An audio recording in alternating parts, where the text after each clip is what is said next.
বিক্রান্ত মাসে অভিনীত 12th fail সিনেমাটা তো আপনারা সবাই দেখেছেন, কিন্তু আজ আমরা আপনাদের শোনাতে চলেছি এমন একজন আইএএস অফিসারের গল্প যিনি ষষ্ঠ শ্রেণীতে ফেল করেছিলেন, কিন্তু তারপরেও সমস্ত বাধা অতিক্রম করে ইউপিএসসি পরীক্ষায় অর্জন করেছিলেন সেকেন্ড অল ইন্ডিয়া র্যাঙ্ক।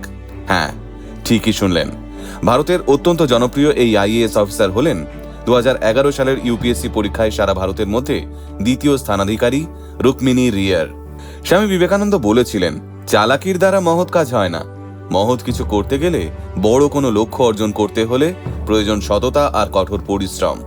আর রুক্মিণী তার জীবন দিয়ে স্বামীজির এই অমর বাণীকে অক্ষরে অক্ষরে সত্য বলে প্রমাণ করেছেন। চলুন তাহলে আজকের ভিডিওতে আমরা জেনে নিই ভারতের এই 6th ফেল আইএএস রুক্মিণী রিয়ারের ব্যাপারেই বিস্তারিত। আজকের দিনে দাঁড়িয়ে যে কোনো প্রতিযোগিতামূলক পরীক্ষার সাফল্যকে আমরা নিখুঁত একাডেমিক রেকর্ডের সঙ্গে তুলনা করি। আমরা ধরে নিই যিনি ছোটবেলা থেকে ক্লাসে প্রথম হয়েছেন একমাত্র তিনিই হয়তো দেশের সবচেয়ে কঠিন পরীক্ষাগুলোতে সফল হতে পারবেন। কিন্তু রুক্মিণীর জীবনের গল্পটা সম্পূর্ণ আলাদা। স্কুলে পড়ার সময় রুক্মিণী পড়াশোনায় অসাধারণ কোনো ছাত্রী ছিলেন না। পাঞ্জাবের গুরুদাসপুরে প্রাথমিক শিক্ষা শুরু করার পর তিনি হিমাচল প্রদেশের ডালহাউসি সেক্রেড হার্ট স্কুলে 4th শ্রেণীতে ভর্তি হন। এই বোর্ডিং স্কুলের কঠোর পরিবেশ এবং পরিবারের থেকে দূরে থাকার কারণে তিনি মানসিকভাবে কিছুটা ভেঙে পড়েছিলেন। পড়াশোনায় মন বসাতে না পারার কারণে শেষ পর্যন্ত 6ষ্ঠ শ্রেণীতে তিনি ফাইনাল পরীক্ষায় ফেল করেন। একটা ছোট্ট মেয়ের কাছে 6ষ্ঠ শ্রেণীতে ফেল করার ধাক্কাটা ছিল ভীষণ মানসিক যন্ত্রণার। শিক্ষকেরা কি ভাববেন, সহপাঠীরা কিভাবে দেখবে, আর বাবা মায়ের মুখের দিকেই বা কিভাবে তাকাবেন, এই সব চিন্তায় তিনি এতটাই ভয় পেয়ে গেছিলেন যে টানা কয়েক মাস কারোর সঙ্গে ঠিকমতো কথাই বলতে পারতেন না।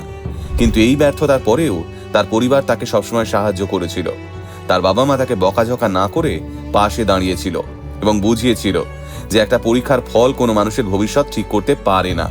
সেখান থেকেই রুক্মিণী নিজের ভুলগুলো বুঝতে শুরু করেন এবং ঘুরে দাঁড়ানোর প্রতিজ্ঞা নেন। স্কুলের গণ্ডি পার করার পর রুক্মিণী নিজের মেধার পরিচয় দিতে শুরু করেন। তিনি অমৃতসরের গুরু নানক দেব বিশ্ববিদ্যালয় থেকে সমাজ বিজ্ঞান বিষয়ে স্নাতক ডিগ্রি অর্জন করেন। সমাজ বিজ্ঞানের পড়াশোনা মানুষের জীবনযাত্রা, সামাজিক সমস্যা এবং সাধারণ মানুষের লড়াইকে খুব কাছ থেকে দেখতে শেখায়। এই বিষয়টায় রুক্মিণীর চিন্তাভাবনার জগৎকে অনেকটাই বদলে দিয়েছিল।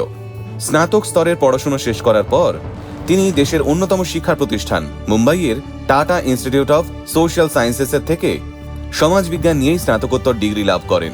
স্নাতকোত্তর ডিগ্রি অর্জনের পর রুক্মিণী সরাসরি কোনো কর্পোরেট চাকরিতে যোগ না দিয়ে মাটির কাছাকাছি থেকে মানুষের জন্য কাজ করতে চেয়েছিলেন। সেই উদ্দেশ্যেই তিনি বেশ কিছু স্বেচ্ছাসেবী সংস্থার সঙ্গে যুক্ত হন। এই সময় তিনি মহীশূরের আশুদা এবং মুম্বাইয়ের অন্নপূর্ণা মহিলা মণ্ডলের মতো সংস্থায় ইন্টার্নশিপ করেন। এই সংস্থাগুলোর হয়ে কাজ করার সময় তিনি বস্তির বাসিন্দা, প্রান্তিক নারী এবং পিছিয়ে পড়া শিশুদের খুব কাছ থেকে দেখার সুযোগ পান। তিনি উপলব্ধি করেন যে বাইরে থেকে সাহায্য করে সমাজের সমস্যাগুলো হয়তো সাময়িকভাবে কমানো যায়, কিন্তু স্থায়ী পরিবর্তন আনতে গেলে সিস্টেমের ভিতরে ঢুকতে হবে। সরকারি নীতি নির্ধারণ এবং তার সঠিক উপায়ে রূপায়ণের ক্ষমতা একমাত্র একজন প্রশাসনিক অফিসারেরই থাকে।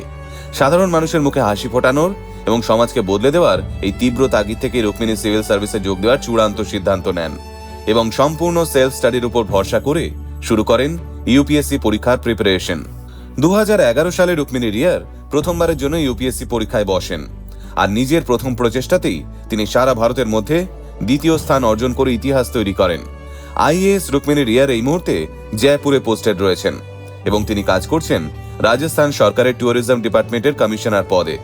ক্লাস 6-এ ফেল করেও দেশের একজন সফল এবং সৎ আইএএস অফিসার হয়ে ওঠা রুক্মিণী রিয়ারের এই জীবন সংগ্রাম দেশের কোটি কোটি ছেলেমেয়ের কাছে আজ এক অন্যতম বড় অনুপ্রেরণা।